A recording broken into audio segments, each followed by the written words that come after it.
Severe austerities in the practice of devotional service are of many varieties. For example, in worshiping the deity in the temple, there are certainly laborious activities. Shri Vigrahara Dhana Nityanana Shringara Tan Mandira Marjanado. One must decorate the deity, cleanse the temple, bring water from the Ganges or Ganga and Yamuna, continue the routine work, perform arati many times, prepare first-class food for the deity, prepare dresses, and so on. In this way, one must constantly be engaged in various activities, and the hard labor involved is certainly an austerity.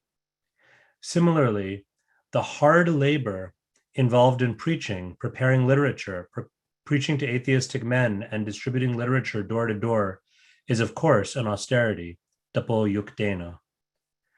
Tapo divyam putraka, such austerity is necessary. Yena sattvam shudyet. By such austerity and devotional service, one is purified of material existence. Kaman shaner jaho. Indeed, such austerity leads one to the constitutional position of devotional service. In this way, one can give up material desires, and as soon as one is freed from material desires, he is free from the repetition of birth and death, old age and disease. The verse again.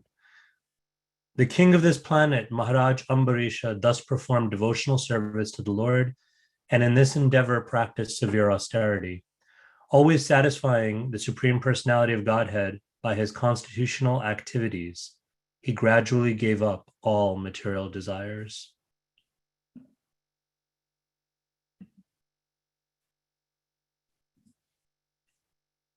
Om Agyantimirandhasya Gyananjana Shalakaya Chakshurunmilitam Yena Tasmai Shri Gurave Namaha. Shri Chaitanya Manobhishtam Stapitam Yena Bhutale Swayam Rupa Kadamahyam Tadati Swapadantikam Vandeham Shri Guru Shri Utpadakamalam Shri Gurum Vaishnavamscha Shri Rupam Sagrajatam Sahagana Raghunathanvitam Tang Sajivam Sadvetam Savadutam Parijana Sahitam Krishna Chaitanya Devam Shri Radha Krishna Padan Sahagana Lalita Shri Vishakhan Vitangscha He Krishna Karuna Sindhu Dinabandhu Jagatpate Gopesha Gopika Kanta Radha Kanta Namostute Tapta Kanchana Gaurangi Radhe Brindavaneshwari Vrishabhanu Sute Devi Pranamami Hari Priye Vancha Kalpatarubhyascha Kripa Sindhubhya Evacha Patitanam Pavanebhyo Vaishnavebhyo Namo Namaha. Jai Shri Krishna Chaitanya Prabhu Nityananda Shri Advaita Gadadhar Shri Vasadi Gaur Bhakta Vrinda. Hare Krishna Krishna Krishna Hare Hare Hare Rama Rama Rama Hare Hare.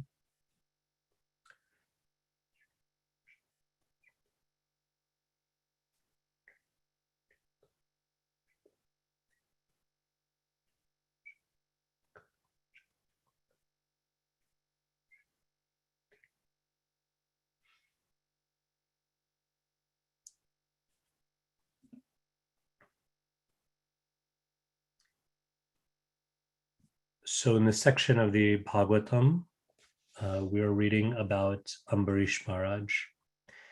And we haven't quite gotten to the heart of the story with Ambarish Maharaj and Durvasa Muni, the great sage. There's going to be a confrontation. It's quite a an exciting story. It's quite an enlightening, illustrative story. But before we even get there, the Bhagavatam is taking great pains to help us to appreciate what is the quality of Ambarish Maharaj. What is Ambarish Maharaj's nature? And in this particular verse, we're glorifying Ambarish Maharaj and his character by reflecting on his natural embrace of austerity. So austerity is a topic that ends up being a really significant topic and a really significant concept in our tradition, in the Shastra. If we look through texts like the Bhagavatam, and or we look at stories like from the Mahabharata, the Ramayana, we find over and over again these descriptions of austerity, these mentions of austerity. How important is austerity? And actually, if we go through even in a more contemporary way, if we look at the writings of Srila Prabhupada, if you just do like a kind of a Veda-based search or something like that, and you look at how often Srila Prabhupada speaks about austerity, it's probably one of the topics that he speaks about the most. There's just so many instances again and again in his writing, in his talks, in informal conversations, where Srila Prabhupada again and again harkens back to this idea of austerity, the importance of austerity.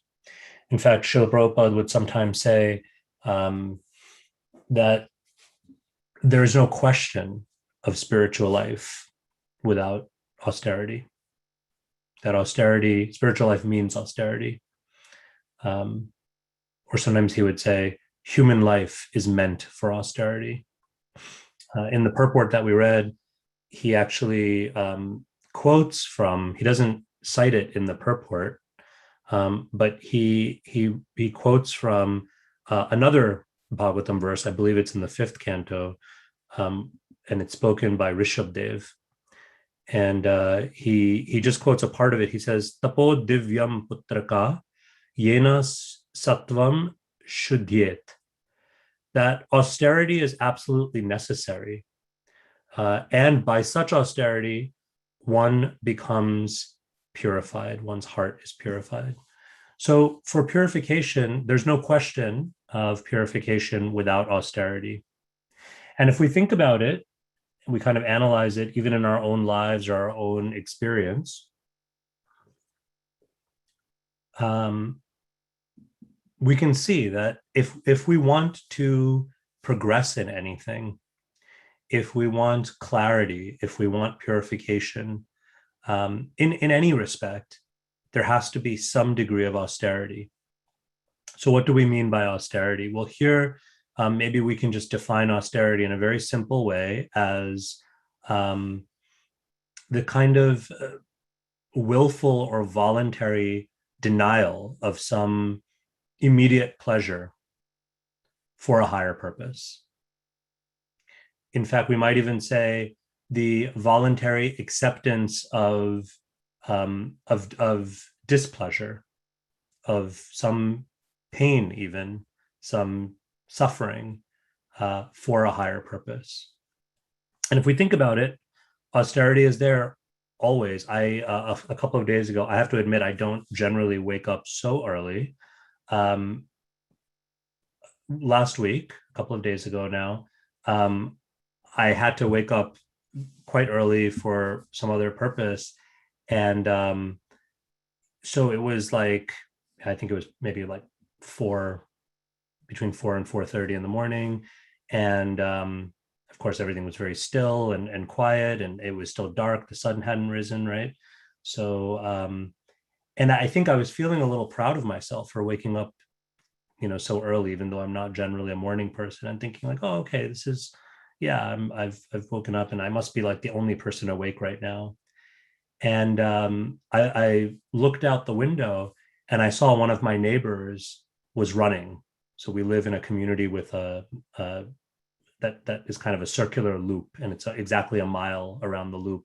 So it lends itself very well to runners and to walking.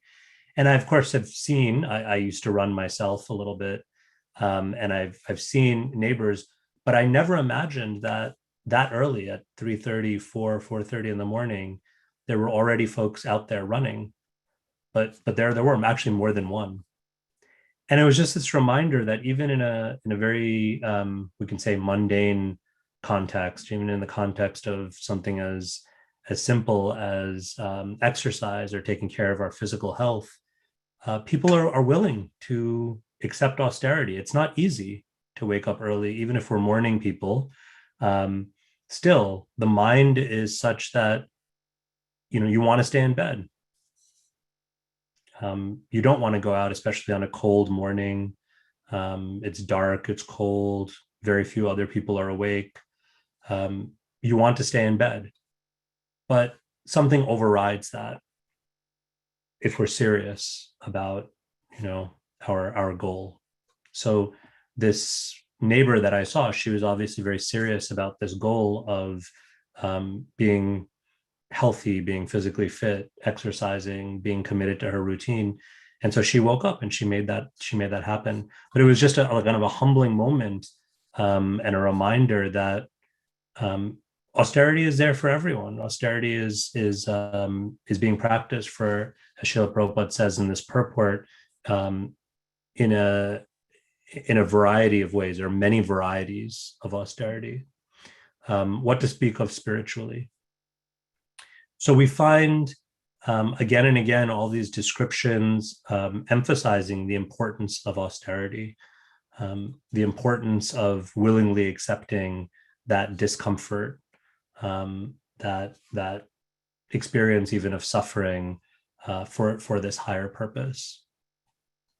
And in the realm of spirituality, in the realm of yoga, it's understood and it's taught that until we're willing to do that, we're not really able to access the deeper levels of that kind of spiritual practice.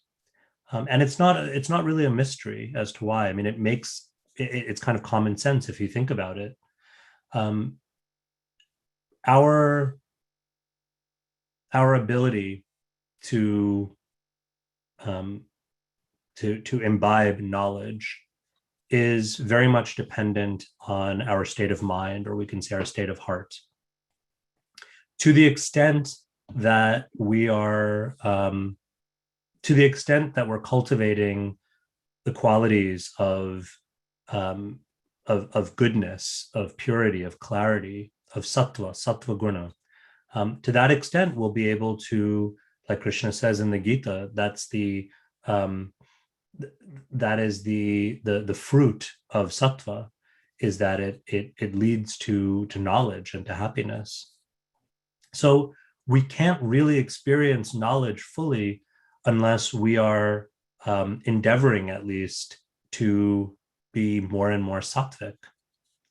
And how does sattva come about? How do we cultivate sattva? How do we kind of recalibrate ourselves so that our default settings are in sattva rather than constantly being swayed by the forces of rajas and tamas, right? Because the wider community, the wider society around us, the default settings for the most part are rajas and tamas.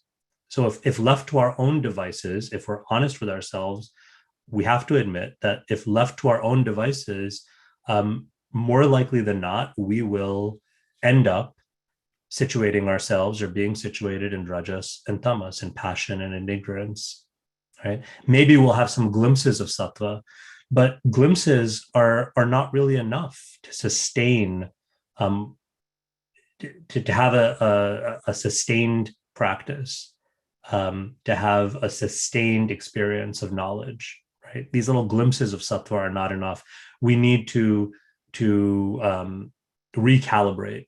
We need to reframe so that we are situated in sattva, so that sattva becomes our home base, so that sattva becomes our default setting, so to speak. And how do we do that? How do we do that? Well, one very basic way that we do that is by embracing austerity, tapasya. Through the performance of tapasya or of austerity, we, as Srila Prabhupada talks about in this purport, we purify the heart. We purify the heart of selfishness, of greed, of arrogance, of laziness. These things that we so often keep in our hearts, but that act against our own best self-interests. These things are called anarthas. We purify the heart of anarthas through the embrace of austerity. The word tapas in Sanskrit, one of the meanings of it is that which generates heat.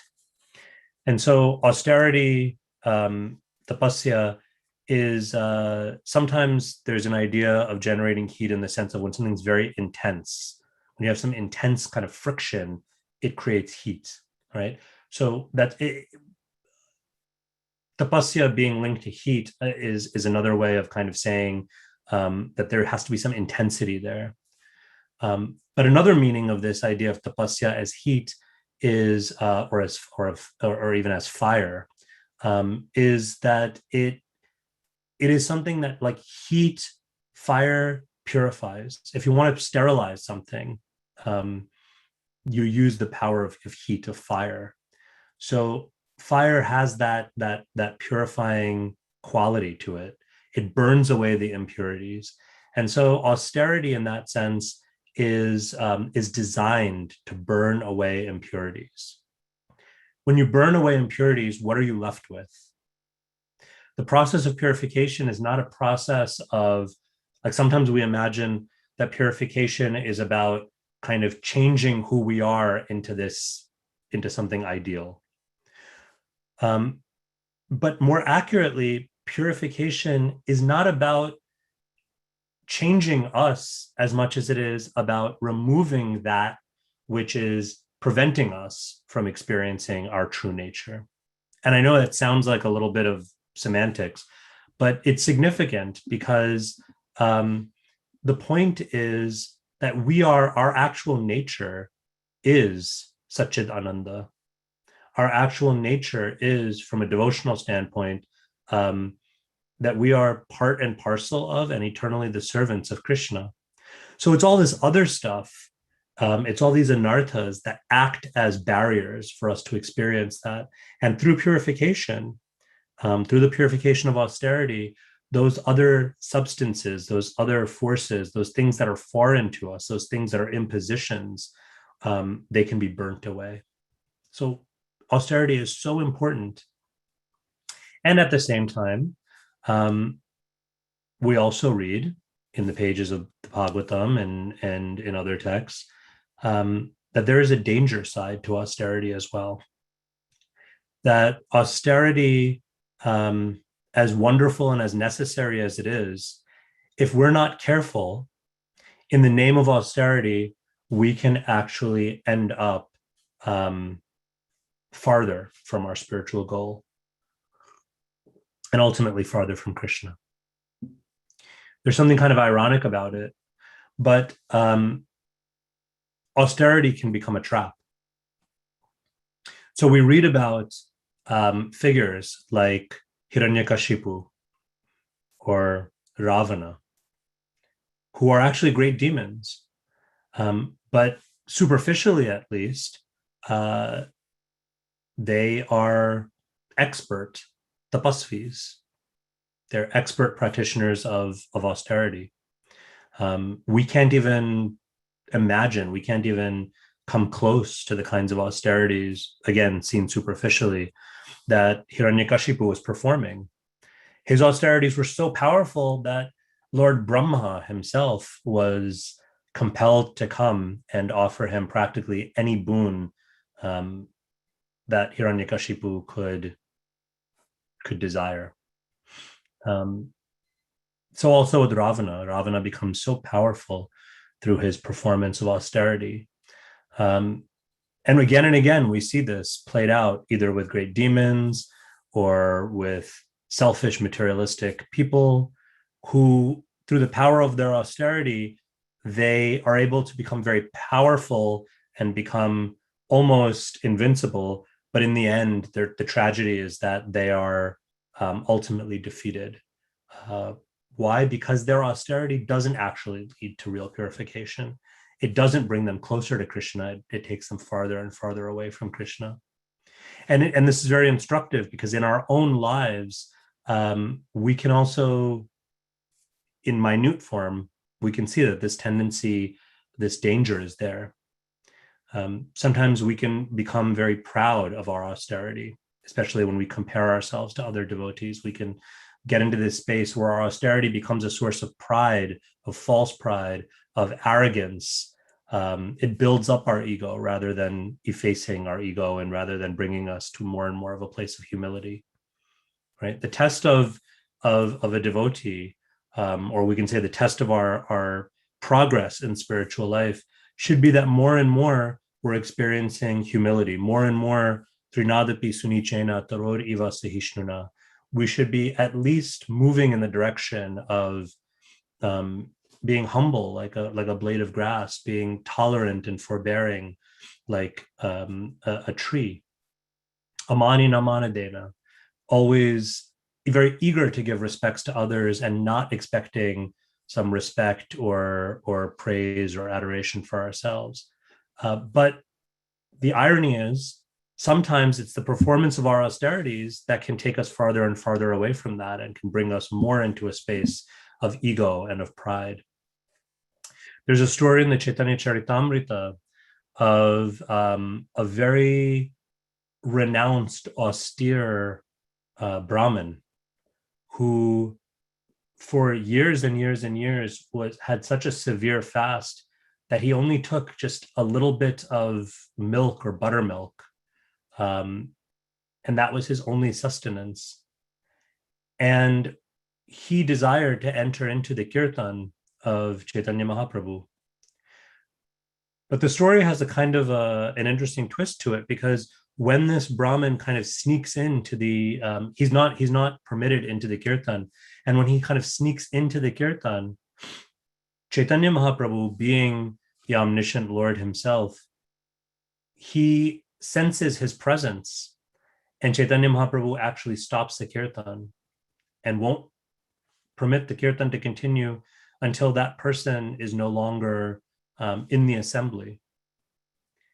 And you can imagine that the other devotees, and even we as readers, we might be surprised that here's this person who's so austere, who is so simple and who's at least superficially so renounced, that how can this person not be qualified for kirtan when the mood of Chaitanya Mahaprabhu is so magnanimous, Namo Mahavadanyaya, Krishna Prema Pradayate, that Lord Chaitanya's mood is one of being Vadanyaya, so magnanimous, so giving, so generous, including everyone.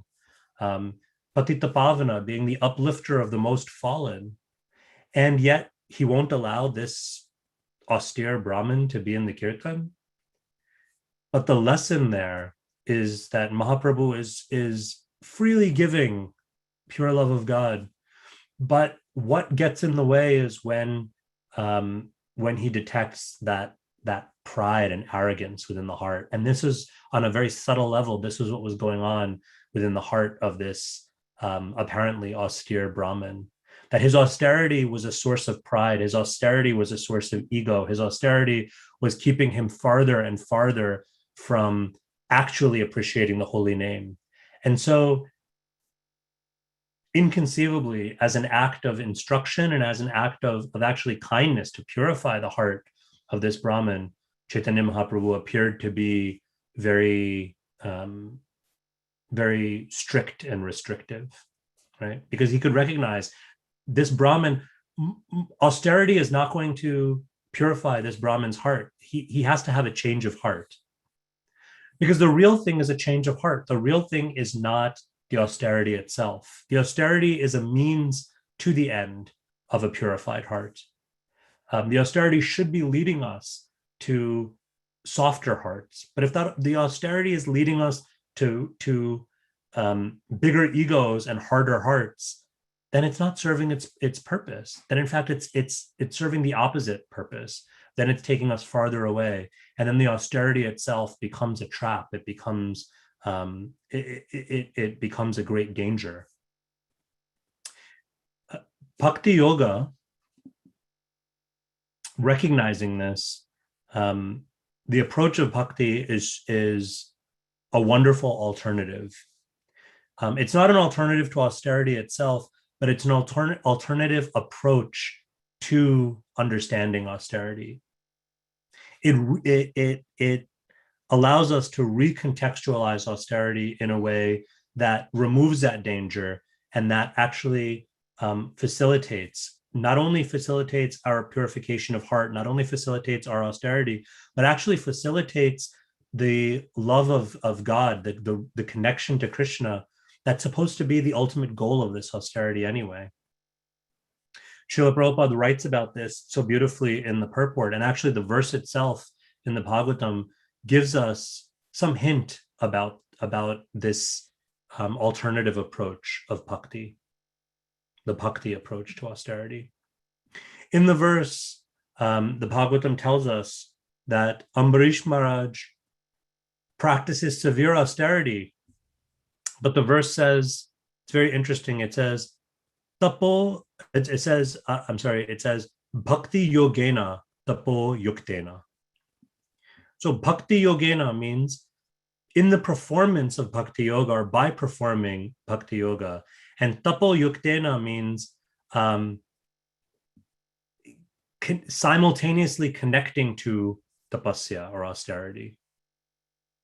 So in other words, what's being glorified here is not Maharaj Ambarish's love of austerity for the sake of austerity. This is not Ambarish Maharaj was so austere that he did XYZ, and he went to the forest and he, stood in this one posture on the tips of his toes with his arms raised, and he submitted himself to the heat of summer and the cold of winter and all of that because he loves austerity.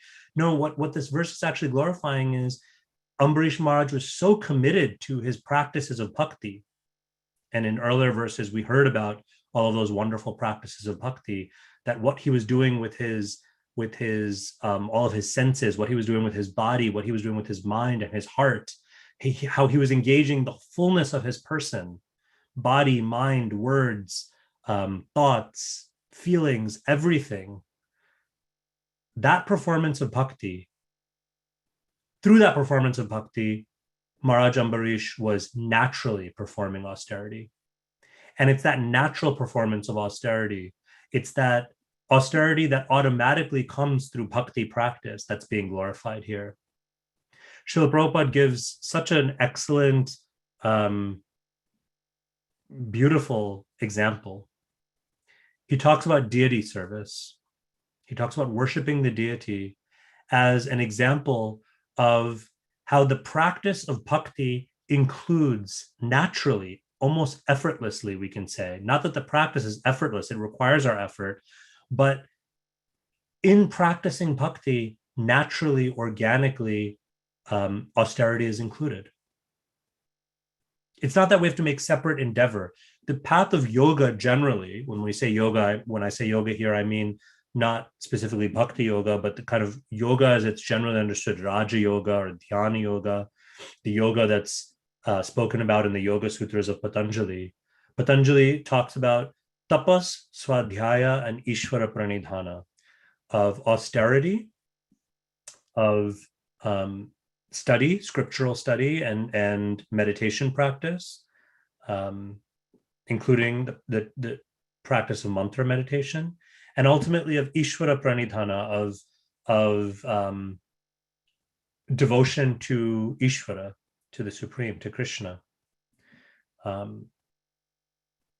He talks about these three as being three intertwined practices, But the idea with tapasya in the Yoga Sutras of Patanjali is that tapasya is necessary. It's almost like a necessary prerequisite. We can't actually do swadhyaya. We can't actually sit and meditate, and we can't actually experience Ishvara Pranidhana, devotion to the Lord, uh, until we qualify ourselves through the practice of tapasya. Right? Tapasya gives us that sattvic quality that we spoke about earlier. It gives us the adhikar, the qualification. But the approach of bhakti is a little bit different. The approach of bhakti is, yes, there is tapasya, yes, there is swadhyaya, there is meditation practice, scriptural study, um, and ultimately it's all about Ishwar Pranidhana. But we don't need to wait. We don't need to perfect austerity before we can move on to and experience bhakti. No, just by practicing bhakti, bhakti is both the means and the end. When we engage in devotional service at whatever level we are, austerity is naturally woven in, and that purification will naturally happen. If we are sincerely performing even a little bit of service, then that austerity is there. And so Srila Prabhupada gives this beautiful example of worshiping the deity. That when we're worshiping the deity, what happens? Naturally, we have to, there's a natural call to perform austerity. There's a natural inclination to accept, to willingly, to even happily accept some apparent discomfort, some apparent sacrifice, right? Again, we may not want to wake up early in the morning, but the pujari who knows, I have to go wake up the Lord. That's my seva. And it's not out of a sense, even though it may be an austerity to wake up, to take bath, to wear fresh cloth, to go in and perform these rituals. Srila Prabhupada in this purport calls them laborious activities. So it may feel like labor, but especially as that pujari more and more performs that service, what starts to happen is it doesn't feel like a laborious activity. It doesn't feel like a chore. It's an expression of love. Perhaps the closest thing that we can compare it to in terms of the our experience in the material world is the love that a parent feels for the child when a parent has a very small, almost like an infant. That baby, that child may, in the middle of the night, may wake up and cry and call out for the parent. And the parent wakes up and they go and they stay up, they feed the child, they change the child. Maybe the baby has a dirty diaper. The baby has soiled itself, and the parent performs that service of, very lovingly, of changing the diaper or changing the clothes, of cleaning them, of putting them back to sleep, comforting them. It's not that that's a pleasure. That it's not that the parent doesn't experience a discomfort of having to wake up. It's not that the parent always enjoys doing those activities, but that there's something. But it's not the enjoyment of the parent. It's that there is a love that supersedes any question of comfort or discomfort, of enjoyment or of suffering. That love, that's a greater enjoyment, because it's the enjoyment, the pleasure, the satisfaction of the beloved. And so also with deity service, like Srila Prabhupada lists out in this purport, there's so many laborious activities of decorating the deity, of waking the deity, decorating the deity, cleansing the temple, bringing water traditionally from a holy river like the Ganga or the Yamuna, which may be some distance away. Like in Vrindavan, these devotees, they have to carry buckets of water from the Yamuna traditionally. It's hard work. It's not easy. Sometimes we romanticize it and we only think about the kind of, oh, the glorious position of being a pujari. It's hard work. It's effort. And there's routine work, Srila Prabhupada says, throughout the day. There's cooking, there's offering, there's transferring, there's changing the dress, right? There's a lot that's going on. Any of the pujaris will tell you, even in the pujari room behind the scenes, how much work there is. We often see from the outside looking in, we often see just the tip of the iceberg when we see the pujari offering arti, or when darshan opens or something like this. But actually, there's so much hard work that's going on. There's so much effort. It's tiring. We don't always feel like doing it. The mind is crying out, I don't want to do this. I'm tired. I want to sleep in. Or, I don't want to put all this away. Even I've done the offering. I don't want to transfer, right? It's the mind can gravitate towards how exhausting it is, how laborious it is.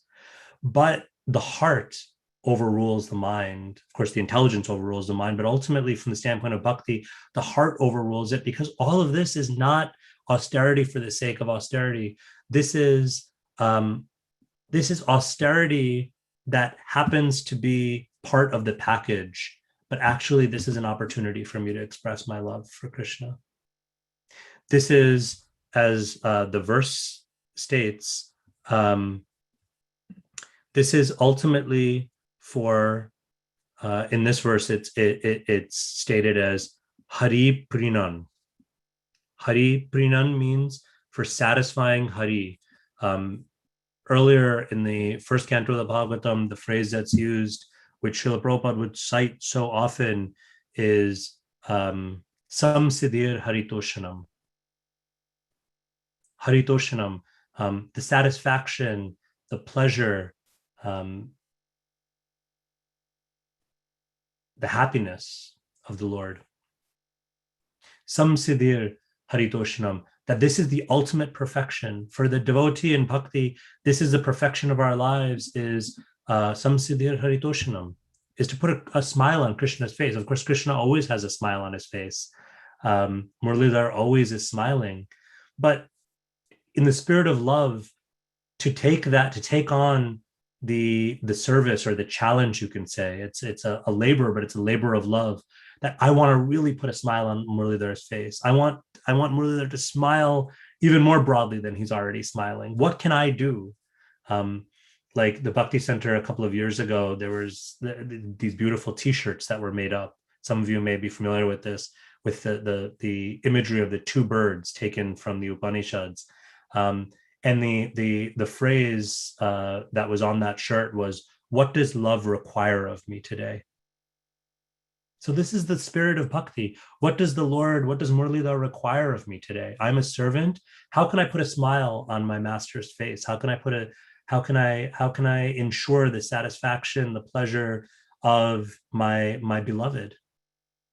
What is required of me? And whatever is required of me, let me accept that.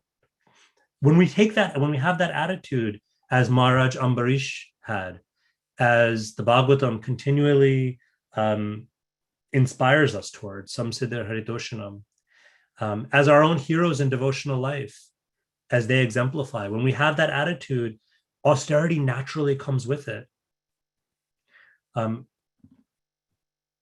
Because Srila Prabhupada brings up this idea of or this example of the pujari offering deity service, I'm especially reminded of some of my own heroes in devotional life are those devotees who exemplify this in their deity worship. I'm thinking of devotees like Yamuna Devi, or Ladini Mataji, or my own Guru Maharaj, Radhanath Swami. I recently had the honor and fortune of visiting the ashram where of course, it's not a functioning ashram now, but the building where Radhanath Swami was the head pujari and brahmachari for many years, practically alone, worshiping the deities Radha Vrindavanath. It's in a place in New Vrindavan called Old Vrindavan, the original kind of oldest structure That was the place where Srila Prabhupada first visited and where Radhanath Swami stayed as a pujari. And what an amazing place. That's just a testimony to intense austerities that Radhanath Swami and others performed. But they didn't perform those austerities in the mood of austerity for the sake of austerity. In fact, they didn't even really think of themselves as performing austerity. They thought of themselves as servants of Radha Vrindavanath and Radha Vrindavan Chandra, of this is my opportunity to please the Lord, to serve the Lord. And if there's some austerity that comes along the way, so be it. But their main focus was on Samsiddhir Haritoshanam, how can I please the Lord? So this wonderful glorification of Ambarish Maharaj is an instructive reminder for us also that if we can simply, of course I say simply, it's not so simple, but if we can at least aspire towards that kind of commitment to the practice of bhakti, then austerity will naturally be there. The purification of the heart will naturally take place. We don't need to make a separate endeavor. We just need to aspire towards Samsiddhir Haritoshanam, to pleasing our beloved Lord. So thank you all so much. I think I went over time a little bit, but I'm happy to stay a little bit longer and take any questions or comments that may be there. But if devotees need to leave, we understand that as well. So thank you again. Grantaraj Srimad Bhagavatam ki jai, Srila Prabhupada ki jai.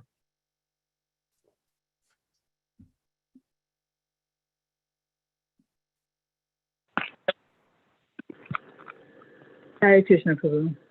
This is just a comment. I really appreciated your explanation that just because you find something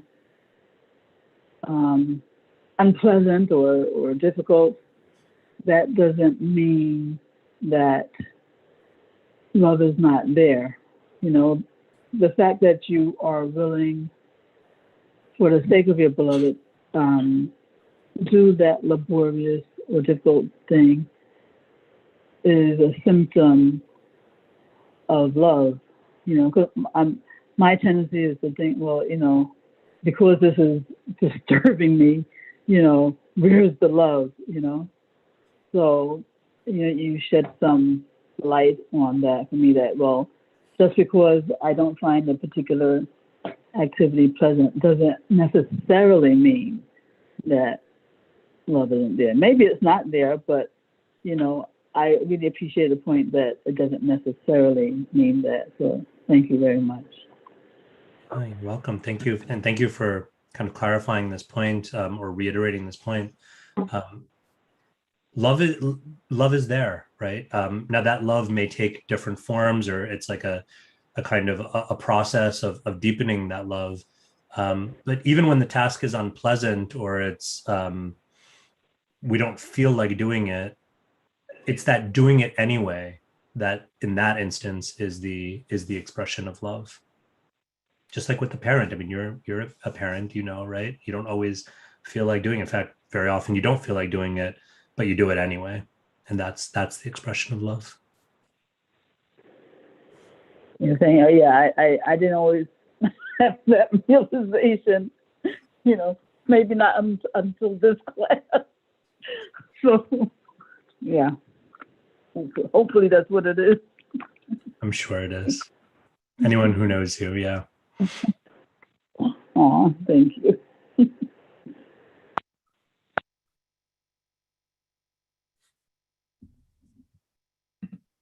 Thank you all for the comments and the affirmations in the chat window. I'm getting some messages and some direct messages, so thank you so much for that. Any other questions, comments, reflections?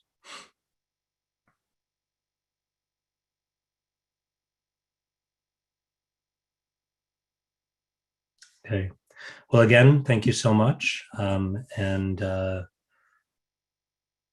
Just wishing everyone a very happy rest of your day. And hopefully this is something that we can kind of take with us when we do have those experiences where maybe the mind is screaming out, I don't want to do this, and there is that bit of the laborious activity or the austerity. Maybe this can help to give us that different perspective of putting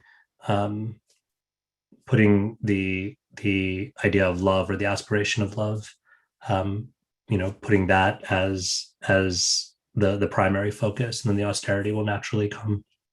So thank you all so much. Granthara Srimad Bhagavatam ki jai, Srila Prabhupada ki jai, Samveta Bhakta Vrinda ki jai. Hare Krishna.